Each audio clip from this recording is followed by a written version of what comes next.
So we're going to make ourselves a quick baste here to go on our dirty steaks that we're going to cook in a minute, Steve. So Okay, and what we got? have you had dirty steak before? Cooked straight on the coals? No.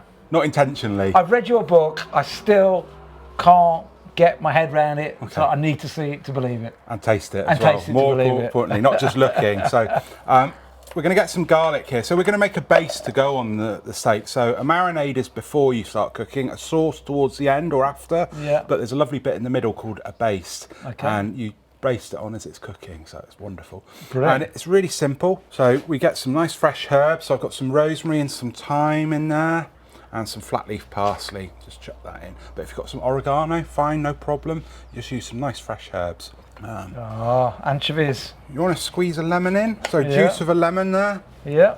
So I really like that an anchovy gives it a bit of depth of flavour, a bit of umami, that savouriness. I stick it in all my pâtés. Yeah, it's wonderful. Like we were talking earlier, weren't we, about how, like some people say barbecuing meat and cooking isn't healthy, isn't good for you. I like to combat those comments and, you know, any potential downsides of cooking. You know, you're cooking over fire, there's always going to be different things going on for your health. I do like to balance that and any arguments against that with something like a base like this, because this has got so many antioxidants in those herbs, fresh herbs, rosemary, lemon juice, garlic, olive oil, all really good antioxidant. So we're kind of adding back in. So if it was just the charred meat, maybe you might feel a little bit like, oh, not sure. But if you're not eating it all the time, then, you know, I don't know if that's so much of a problem. But this is certainly packed with things that are good for you. Yeah, we can't deny that, you know, adding the polyphenols, adding the antioxidants that you get from, you know, fresh herbs, adding a bit of salt, the lemon, it's goodness. And one of the things we find in the human diet today, when I'm coaching somebody, it's like, come on, be honest, write down how many different things you eat in a year. And the list is so small compared to the last 2 million years, where you'd be foraging, you'd be eating different things in the summer to the winter. You know, they would have had hundreds of different things, you know, loads of different types of meat, loads of different types of bugs, loads of different herbs and spices and greens. We've got to start doing that, because otherwise we're probably going to be missing out on something that makes us healthy. Absolutely. So olive oil is fantastic for you, but the one thing you have to be a bit careful of is cooking this over high heat. We don't want to do that. So if this was a marinade and we put this on the meat before, then that would be dropping onto the coals and flaring up, creating, you know, all sorts of chemicals from that, which isn't good. So what we're doing is we're going to cook this, and then as we turn it on that hot side, we're going to baste it with this. So this isn't going onto the direct heat. Okay, cool. So there's a big difference there between this and a marinade. For me, I'm less of a fan of marinades. Basting, for me, is where it's at. Brilliant advice. Yeah. So we give this a quick blast.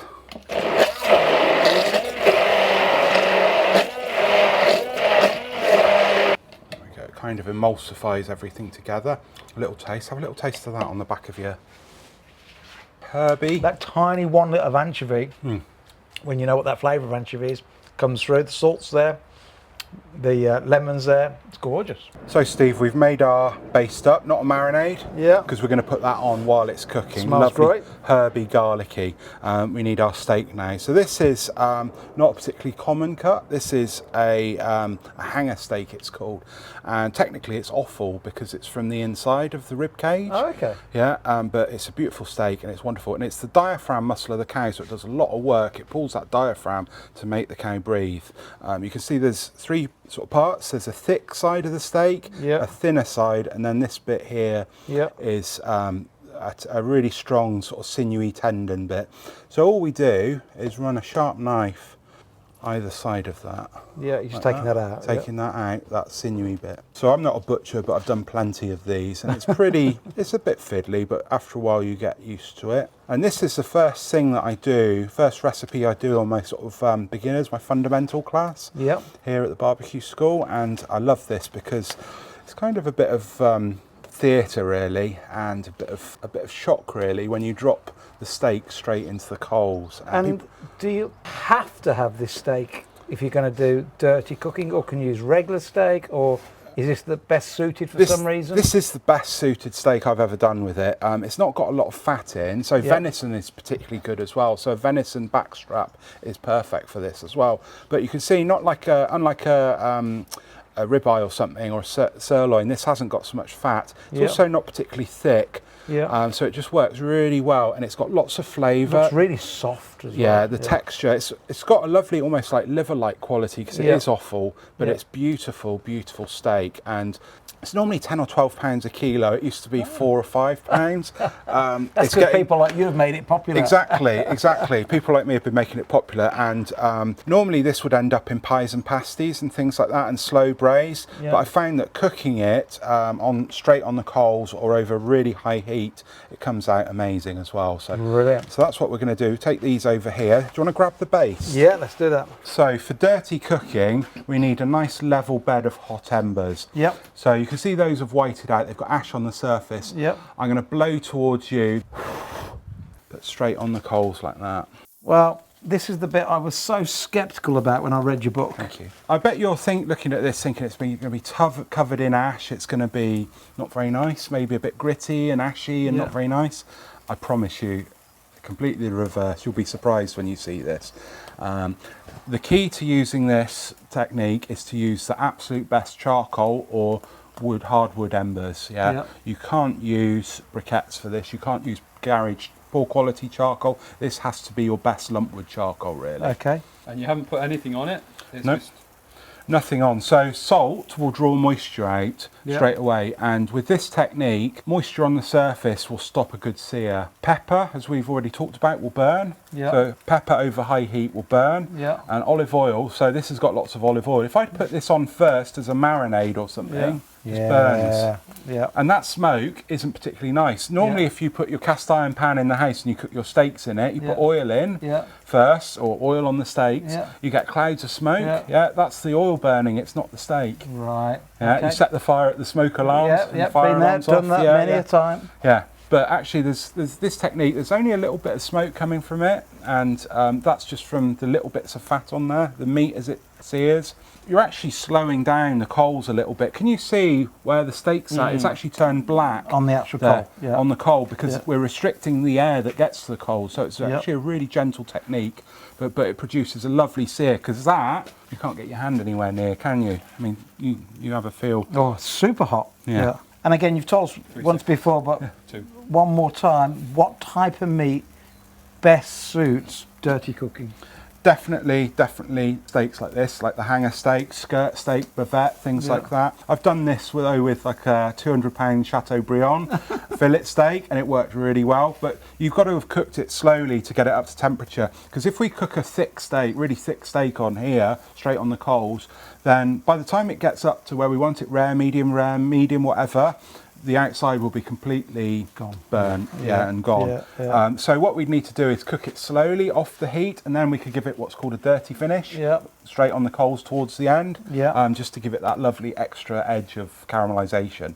I want you to flip those, and I'd like you to just baste on that lovely herby garlicky base. Once you flipped it. Put it straight back on that area. Remove any little hangers on. Sometimes you get a little hanger on there. But you can see that surface there. It's clean. Has hardly got anything on it. A tiny little bit of carbon on it, which meat's made of carbon. We're made of carbon. Don't be scared of it. People are scared of ash, and actually it's an amazing way of cooking. So there we go. The smaller ones will be ready first. So the bit thicker one will take a bit longer. So if you want to brush those, all of those, that's it. So if I'd have flipped that way too early, after 1.5 minutes or something, presumably a load of the ash would have stuck to it, and it, you know, the coals would stick to it. But we've allowed that to sit on there and build up that crust. Another couple of minutes aside. The smaller ones are probably done, but we'll just check the temperature quickly. And what are you after with me? So we're about 50 degrees, so they're perfect. Yeah, they can come off now, they're done. I think the thing that surprised me, look, with the dirty cooking, you'd think it'd be covered in ash, but it's not, it's pretty clean. And like Marcus has told us, you know, we're made of carbon, the meat's made of carbon, that's carbon. Even if there's a bit of ash on there, it's not going to do any harm whatsoever. I mean, are we all paranoid about charcoal and burning things? I used to sell a product that was charcoal for your teeth, to brush your teeth, to bring out the whiteness in the teeth. Absolutely. So I have a lot of medical people and doctors, ambulance workers on here who are amazing what they do. And I've talked to them about it, and they actually give people activated charcoal, which is Yeah, that's right. you know, charcoal for if people ingest poisons and stuff. So it actually helps to absorb poisons, alcohol. If you have alcohol poisoning, charcoal tablets. So there's nothing wrong with a bit of carbon, a bit of charcoal, really. And you'd have thought it would be covered in it. You know, we put it straight on the ashes, and it's not, is it? It's beautiful. And we've got lovely the olive oil, the garlic, the herbs, the lemon on there. All those antioxidants and things on there are beautiful. How long would you ideally leave it to rest? A few minutes, but as long as you can, really, without letting it get cold. But that's probably about enough there. So any piece of meat has a grain direction. So this piece of meat, the grain's running that way, this one that way. So we don't cut it with that, we cut it across that. So we cut it like here. Reason being? So the meat is in little fibrous packages like that. So if we cut with the grain, that meat will be stringy and harder to eat, but it's easier to chew when you cut across it like that. You get little packages there.